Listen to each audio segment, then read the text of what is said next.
അങ്ങനെ കാലത്തൊട്ടിട്ട് ഉച്ചവരെ നീണ്ടു നിന്ന മഴയ്ക്കും പേമാരിക്കും ഒടുവിൽ ഞങ്ങൾ ചെറുതായിട്ടൊന്ന് സൂര്യനെ കണ്ടുമുട്ടിയിട്ട് പിന്നെ ഒന്നും നോക്കിയില്ലേ, വിചാരിച്ചു പുറത്തേക്കൊക്കെ ഒന്ന് പോവാൻ, ബീച്ചിലേക്കൊക്കെ ഒന്ന് പോവാട്ടെ. എനിക്കായിരുന്നു ബീച്ചിൽ പോകാൻ ഭയങ്കര ആഗ്രഹം. അങ്ങനെ എൻ്റെ ഭാഗ്യം കൊണ്ട് എന്താണെന്ന് വെച്ച് കഴിഞ്ഞാൽ ബീച്ച് അടച്ചിട്ടിട്ട് കുറേ കാലമായിരുന്നു അവിടുത്തെ തമിഴന്മാർ പറഞ്ഞപ്പോഴാണ് അറിഞ്ഞത്. ഞാൻ വീട്ടിലെത്തി വേളാങ്കണ്ണിയിലത്തെ ഫോട്ടോസൊക്കെ നോക്കുമ്പോൾ എൻ്റെ റീൽസിൽ മൊത്തം വരുന്നുണ്ടായിരുന്നത് വേളാങ്കണ്ണിയിലേക്ക് ഇപ്പം ആരും പോവരുതേ എന്നായിരുന്നു. ഇത് മുന്നേ വന്നിരുന്നത് ഞങ്ങൾ പോവില്ലായിരുന്നു കേട്ടോ. ഇനിയിപ്പോൾ പറഞ്ഞിട്ട് കാര്യമില്ല.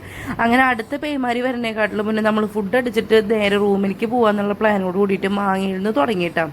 പിന്നെ ഇതേ നേരെ ചെട്ടിനാട് എന്ന് പറഞ്ഞിട്ടുള്ള ഒരു ഹോട്ടലിൽ കയറി. അവിടെ നിന്ന് ഞാൻ ആകെ ആറ്റ് നോറ്റിട്ട് ഷവായി മന്തി കഴിക്കാമെന്ന് വിചാരിച്ചിട്ട് ഓർഡർ ചെയ്ത് കഴിഞ്ഞപ്പോൾ അവിടുത്തെ തമിഴന്മാർ എന്നെ പിന്നെയും പറ്റിച്ചു. എനിക്ക് ആകെ അവർ തന്നത് കരിഞ്ഞിട്ടുള്ളൊരു അൽഫാമായിരുന്നു. പിന്നെ എന്തെങ്കിലും ആവട്ടെ എന്ന് വിചാരിച്ച് അത് കഴിച്ച് ഞാൻ സമാധാനപ്പെട്ടു കേട്ടോ. പിന്നെ പോണ വഴിക്ക് നമ്മുടെ ചെക്ക മുട്ട അടിച്ചത് അറിയാണ്ട് അവൻ്റെ തലമുടി പിടിച്ച് പിന്നെയും വലിക്കുന്നുണ്ട്. 2-3 ദിവസം എടുക്കുമ്പോൾ മനസ്സിലാവും എന്ന് വിചാരിക്കുക.